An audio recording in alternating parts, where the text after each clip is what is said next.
Without any further ado, Mr. French Hill. Thank you. Well, I appreciate the chance very much to be with you today. Always be good to be at a Rotary Club. I have treasured my Rotary experience like you don't know, because I am a third generation Rotarian. My grandfather was a Rotarian starting right after World War II, and then my dad was in the 1950s. And so I really treasure my Rotary experience because I can remember as a little boy going to my grandfather's office and he had a plaque on his wall that had the Rotary wheel. And I couldn't figure out what that logo meant, you know. So, and then I'm a proud parent of two Rotaract young people, you know, although also proud that they're empty nesters. But they were, they really got a lot in high school out of their Rotary experience. And that is also something we ought to commend Rotary about. All of you are involved in so many organizations. I think about the American Legion, VFW, other civic groups that I'm with, and they didn't tackle that challenge that organizations have, churches have, which is bringing the next generation along. And Rotary was out in front of that curve with Rotaract and Interact to bring young people to Rotary. Talk about the mission of public service, talk about the mission of international goodwill, talk about the mission of building better friendships. This is so great, and to me it means that Rotary has a bright second 100 years ahead of it, and I'm proud of that. I think it's important, and I think it's a lesson though for us who are related to other organizations that you cannot ignore demographics. So the lesson to our American Legion posts, where David and I spend a lot of time, you know, is we've got to go out and talk to our young men and women who are coming home from the uniform service and be a part of that, and also because the mission is important. I do want to introduce David Carnant, also a Rotarian. David works for me and is a wounded warrior and part of my military affairs staff on my team, and every day he spends time helping veterans, which is great, and I appreciate him giving back to the veteran community. He's in the Arkansas National Guard, and he and I have just come from the change of command ceremony at Camp Robinson for the Professional Executive Center, and that gives me a chance to kind of brag about that over here in Saline County. Can we thank him for being? Yeah, please, thank you. Yeah, David's got the added advantage of being in the Army and the Marine Corps. Both of them are mad at it. We just came from the Professional Education Center, and I just think people in Metro Little Rock, Metro Central Arkansas ought to know the strength and power of the Professional Education Center out at Camp Robinson. I think all of us know and appreciate our Little Rock Air Force Base and tactical airlift and the importance of the C-130 program, and the fact that we just authorized $200 million more to modernize our fleet, move from the H series to the J series for more of our active units around the country. That we train pilots and crew chiefs for 38 countries out at Little Rock Air Force Base. That we've got Lockheed Center of Excellence for the C-130J there for simulator training. We all know that about the base. We know about the traffic at the base and going in and out. We know about the beauty of the air show, and I'm excited about this STEM announcement you told me today. I want to try to get to them and see those kids. But out at Camp Robinson, where people go for weekend warrior training, you have the national, I say the national training center for the Guard. Not the Arkansas Training Center, the national center for training for the Guard.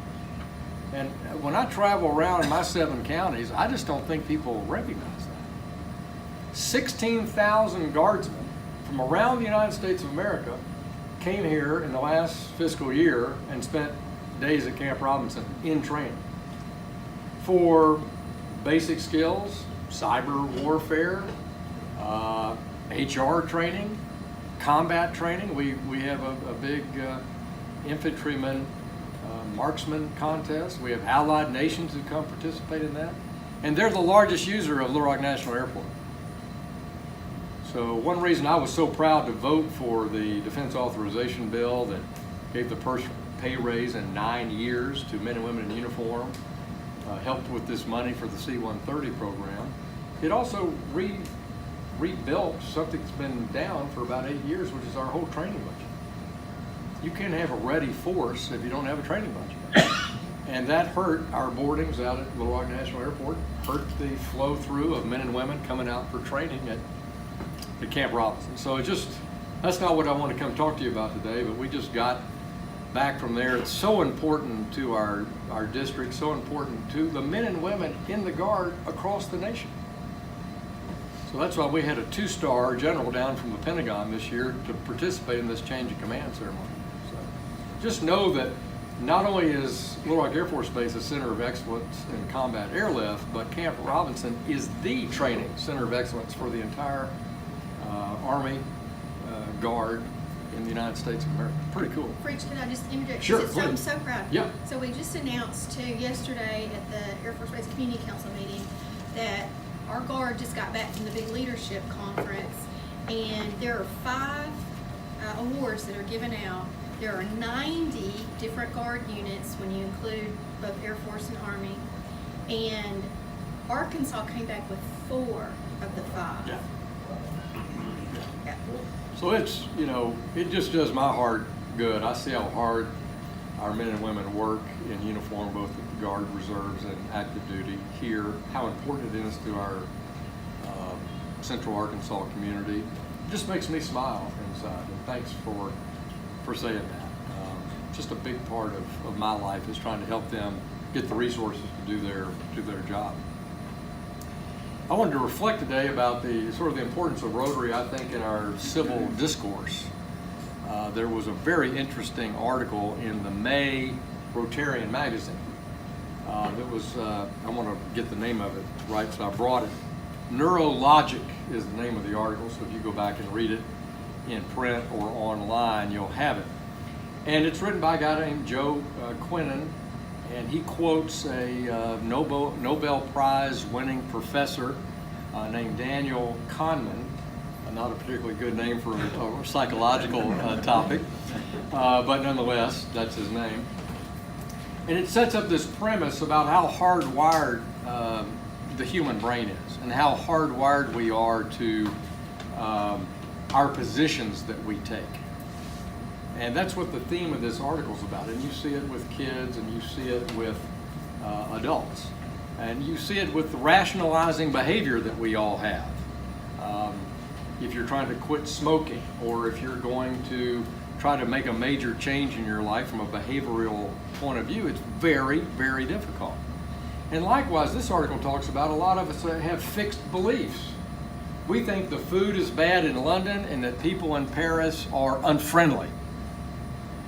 I can take Steve to London, and if he really feels that way, he'll be in London a week and he'll come home and he'll say the food was terrible. So Joe writes this article about how hardwired we get in our beliefs, and he talks about it from a political point of view, a social point of view, and then just beliefs that impact our daily lives. And I enjoyed reading that, and it made me reflect on 2 things. One, what is that sense of how we work in Congress? How bipartisan is it? How much give and take is it compared to what you see on television? So I want to mention that. And then secondly, I want to talk about Rotary and how powerful I think Rotary is in this whole debate. So in Congress, bills in the House, I won't really dwell on the Senate, I'll just talk about my 3.5 years of work in the House of Representatives. I was in business for 30 years, so this is a very different experience for me to go into a collaborative, confrontational, legislative environment. Because when you're in business, you kind of work for the boss, and you all have a business plan, and we kind of march on. But here, you're trying to persuade 435 people to go in a different direction, and it's very interesting. And of course, this hard wiring of those people comes right into play. If the food's terrible in London, why would I ever want to visit? And so the same is true in getting people to be persuaded to look at a public policy problem differently, compromise, and move an idea forward. So what I want to tell you, what I've learned in the last 3.5 years is, first of all, it is a much more bipartisan process than appears on television. Number one, of the 600 bills that we've passed in the House that are over in the Senate, we've had about 200 be signed into law by President Trump. I'm talking about just this Congress, just this last 18 months. I'd say 3/4 of them passed the House unanimously.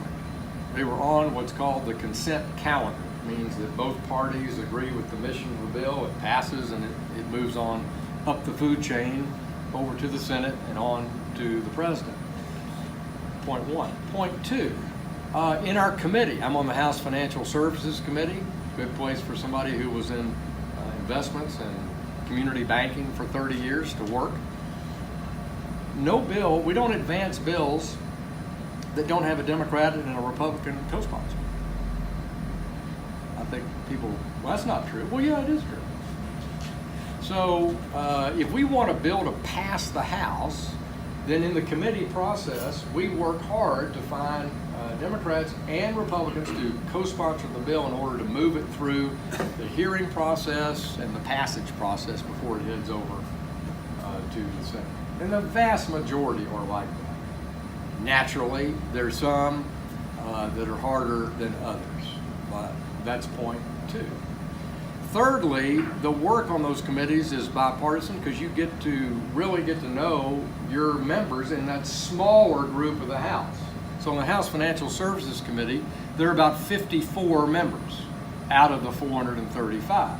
Well, of course, you get to know that group a lot better. Not as well as you might with your Rotary Club, but we're together all week, every week doing something. And then I have a series of dinners at my house every month that I call the Longworth Garner dinners, named for Nick Longworth, who was the Speaker of the House when Coolidge was president. He was married to Teddy Roosevelt's crazy daughter, Alice. And Nick Longworth was a Republican from Ohio. And Cactus Jack Garner, who became FDR's vice president, was a loyal, hard-smoking, hard-drinking lawyer from Uvalde, Texas. And he was a Democrat. The two of them were best friends. They drove to work every day together. They went home by the same way every night and had a drink every day at 5 o'clock together. And so I named this little dinner series I do the Longworth Garner dinner. And we have a great time. And I invite 2 Republicans and 2 Democrats from that committee to sit around just to have dinner and shoot the bull and talk about what priorities are. And then finally, on foreign policy, in American history, really since the Revolution, since the formation of our republic, has attempted to be guided, is that we have one foreign policy. In the old days, during the Cold War, you said, our partisan fighting ends at the ocean's edge. That was sort of we all kind of grew up with that philosophy. And to a lot of extent, that continues behind the scenes. There are little places where there's disagreement. But we work very hard in foreign policy to find consensus, to have that policy in conjunction to support the President of the United States, no matter who it is, if it's President Obama, President Trump, or whoever. And so all that work is intensively bipartisan. Every trip taken by a member of Congress or the United States Senate abroad for any purpose, educational meeting, meet with a foreign government, attend a trade meeting, be an observer on something, visit our troops, every one of those meetings has to be bipartisan. Every one of those trips is bipartisan, and it is led by a senior Republican and a senior Democrat.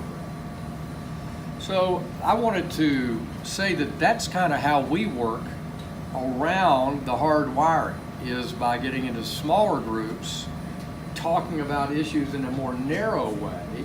And that's one thing I've learned in 3.5 years. The more narrow the topic, the more likely there is a bipartisan consensus to move it forward. So it's a real secret to getting things done, is to break them down into component parts. Now, sometimes you can. Immigration's a classic example of a big, complicated topic where it's hard to find consensus. So that's what I've done in the 40 bills or so I've introduced and the 4 I've signed into law. They were all finding a narrow topic, finding minority support, meaning Democratic support in this case, and getting them to the President's desk. And it's important that we all do that. And it's important that you know that people in the House and Senate work on that every day. And that, in my view, that is a little bit of the injustice, I think, of how the congressional process is perceived by in a media context. You know, it's more like a sporting event or that kind of thing. And I'll just conclude with on that part of my talk, every Thursday morning at 7 o'clock Central Time, so 8 o'clock Eastern Time, we meet in a bipartisan prayer breakfast in the U.S. Capitol with a Democratic chair and a Republican chair. Right now, the Republican chair is Randy Hollerquin from suburban Chicago, and the Democratic chair is a new congressman who's the former governor of Florida, Charlie Crist. And we meet every Thursday morning at that time for an hour, and we pray for the work of the government, the Congress. We pray for the president, and we pray for all of our constituents, that they have a great week ahead, and that, you know, their lives are fulfilled. And then we pray for each other. And so I think those are examples of what really is going on behind the scenes that I think breaks the stereotype of what's going on in Washington if you watch cable, which I don't. I have a great affinity for watching, rewatching Lonesome Dove, John Adams, catching up on of my favorite movies. I don't, since I live it, I don't watch and read about it. Final comment about Rotary. This is the beautiful thing about Rotary clubs, is they represent a geography, true, generally, of some kind, but they represent a diverse membership of people, backgrounds, career, professions, age, points of view, political persuasions. And man, that's precisely what we want in our society. It's why 1.2 million people do wonderful things at Rotary in 31,000 clubs around the world, because we put the civic good of what Rotary does above any kind of personal point of view that we might have as a Southern Baptist or a Roman Catholic or a Republican or a Democrat or somebody who's 28 or someone who's 88. And that Rotary is the central theme, that we're going to do better and make our town, our city, our community, our nation through the polio program, our world, a better place. And so Rotary is an important component in your life, I hope, for, again, breaking down that hard wiring that says, well, I'm blank and I'm never going to change my mind about that. Well, that's okay. And you can deserve to be respected about that. But if you're in a small group and you have enough interaction with people, you just might change your mind about that. Or you might see the other person's point of view. And that's why community interaction, whether through faith or through a civic club or through serving in the military, is an important part of our life. And it is the reverse of what I see happening, which is, I won't watch Fox, I only watch MSNBC, or I only look at this website and not that website, and you silo people and points of view instead of letting people have that discussion and learning from each other. So I'm a big believer in those points of touch and nexus and conversation, and it's just another reason to be proud to be a Rotarian and be part of a great club like this one. Thanks for letting me come hang out with you today. It's my pleasure. Always love to be at Luigi's. The food is good.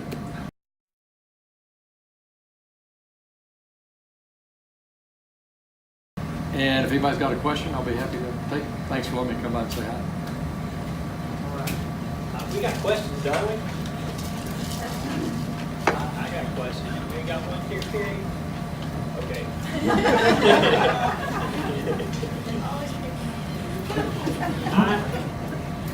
I'd like to know, this is just a curiosity thing, my brain was wondering, but when we were talking about the bills, I was starting to think about, what if, is it like a big archive of all the bills that have passed? Is it what's called sunsetting, when they are no longer true anymore? How does that work? You say you passed 200 bills.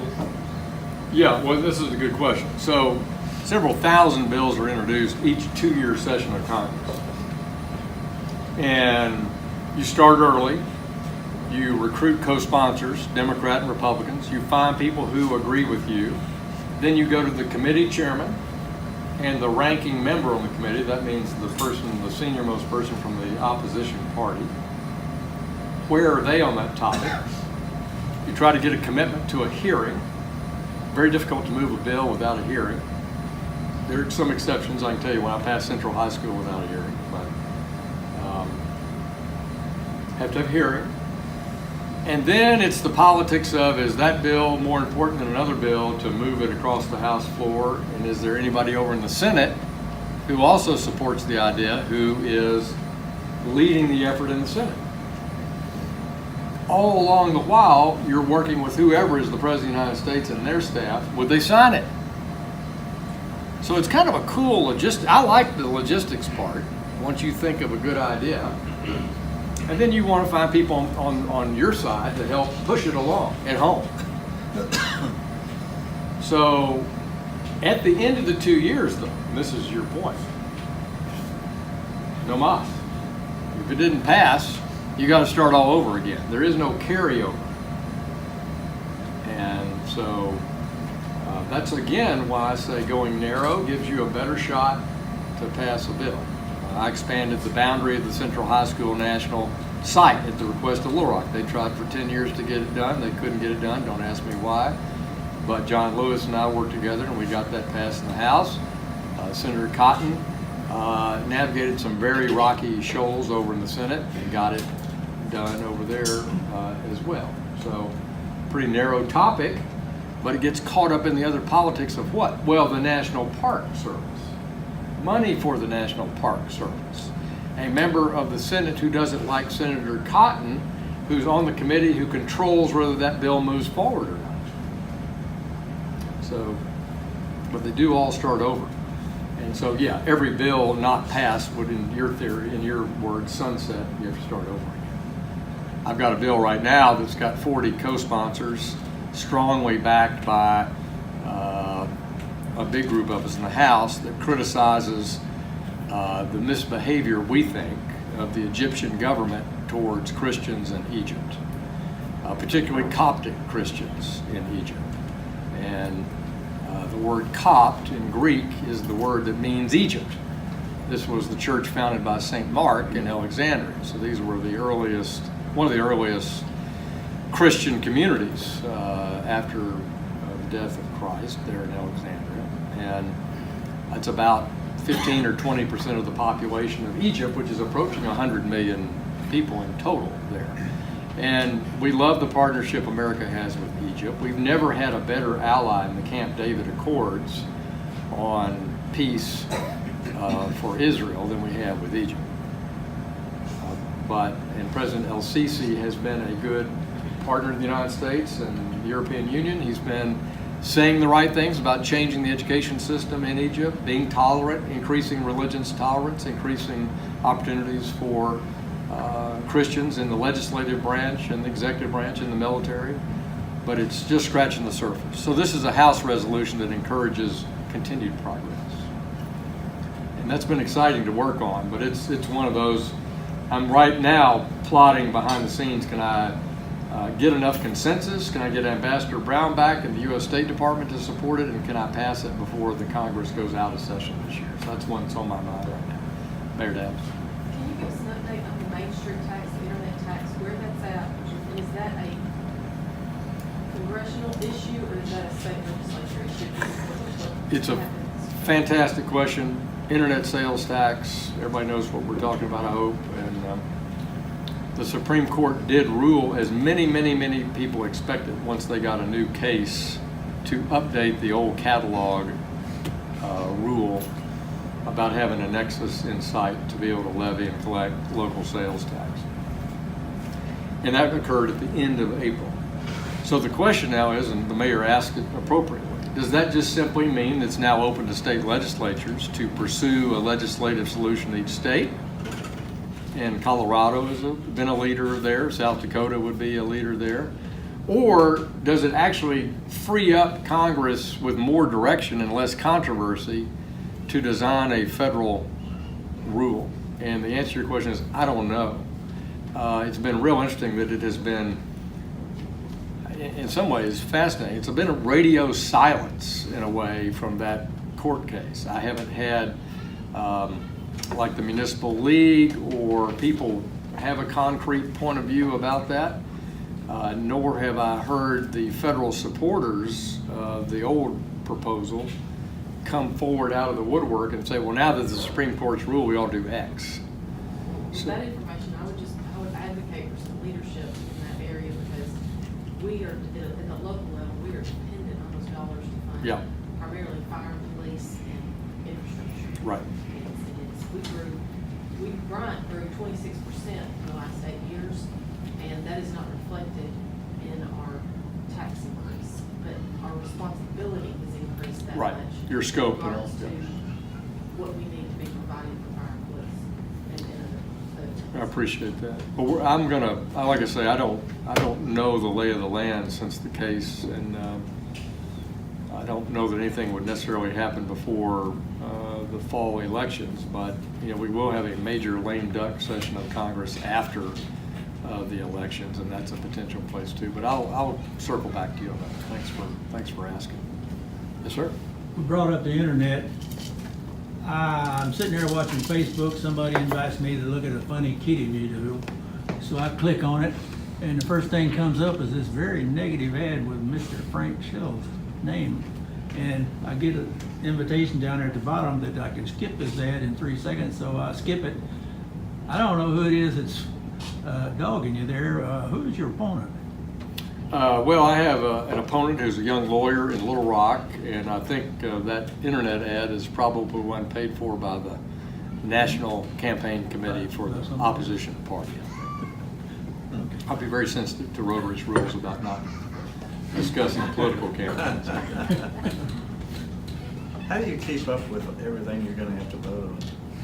This is a good question because, of course, a certain former Speaker of the House is famous for saying that we'll have to pass something to learn what's in it, which is very, I guess I shouldn't characterize that either. I'll let you characterize it yourself. Okay. People work very, very hard not to be put in that position, and the way to do that is we know over a rolling 2 and 3 week basis what is likely to come before the House, and we start reading the material from that committee to get ready for it. Where members of Congress, I think, get jammed on that, if I can use that sort of expression, is you get toward a year-end deadline or a year-end budget date, and the powers that be in the executive branch and the legislative branch get out of sync and cut some sort of a deal that steps out of the normal process. I think that really puts members at a disadvantage because it's very difficult to get through hundreds of pages of material in a short period. The House rule is a bill has to be laid on the table and can't be voted on for 3 days. And that's not, it's 3 days, but that includes the nights. So, I mean, you've got to get busy on that. And that rule is pretty well held to. It might be 1 minute to the beginning of that midnight hour, and then they're going to vote on it, 30 seconds after it expires. So it's can be a tight time frame. So I'd say good staff, be prepared, know what's coming to the House floor, get that material in advance, and we try to read that on a rolling basis, primarily in the spending bill area. On the bigger topics like we're going to move a financial services bill, or we're going to move reforms to the flood program, or any kind of normal legislative process, you'll see that has been known about for weeks and people have access to the information. So educate me on earmarks, how that affects all that. Well, since 2010, since the Republicans took control of the House, earmarks, there are no earmarks in the House. Okay. That was zeroed out by Speaker Boehner when he became Speaker after the 2010 election. So there are no earmarks in the House.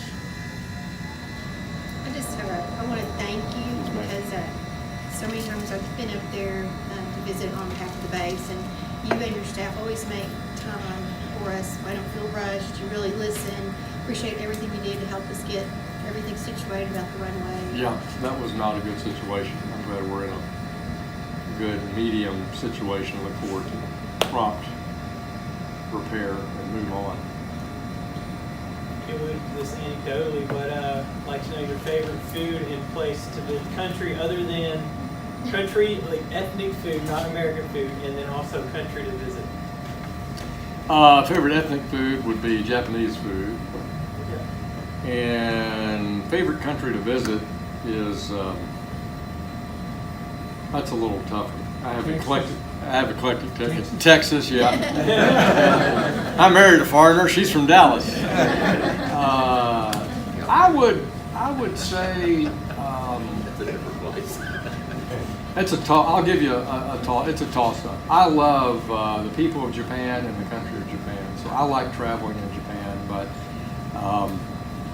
I'd say pretty much anywhere in Europe. I just love the connection of our Western civilization, so I love learning about deeper understanding of Western civilization. Yes, sir. Where do you stand on Congressman Womack's budget bill? Yeah, so Congressman Womack has been tasked with budget reforms. Are you talking about the reforms? Yes. Yeah. And I testified before that committee, and I went down my list of things I think that would make the budget process better. We have a budget process that was put in place back in 1974, and it requires the president to submit a budget like on February 15th, and for the House and Senate to approve a budget resolution sometime like 90 days later or so, and then the appropriators hold their meetings and the authorizers hold their meetings, and then all that's supposed to wrap up by September 30th. And in a modern, complex world, that has just gotten tougher and tougher to do, and in fact has not been done very consistently. We were talking at lunch. Only about 2 or 3 times since President Clinton was in office have all the appropriations bills been passed ahead of September 30th fiscal year deadline in accordance with a budget resolution. So one change that Steve Womack, our congressman from Northwest Arkansas, has spoken out for and I support is going to a 2-year budget process. And so we would, with the executive branch, agree to spending levels for 2 years and then let the appropriations committees go about that process. It reduces testimony on part of the executive branch officials who have to testify before the budget committee, the authorizing committee, and the appropriating committee. And it gives Congress a lot more time to stay focused on what they should be spending money on and how much and how, rather than the whole process. And then there's some other ones. You know, when you're in private business, you wonder, shouldn't we score things differently if it's a capital good versus a consumption good? So as you know, we score bills based on their impact on the budget surplus or the budget deficit based on a 10-year estimate. But we treat everything the same.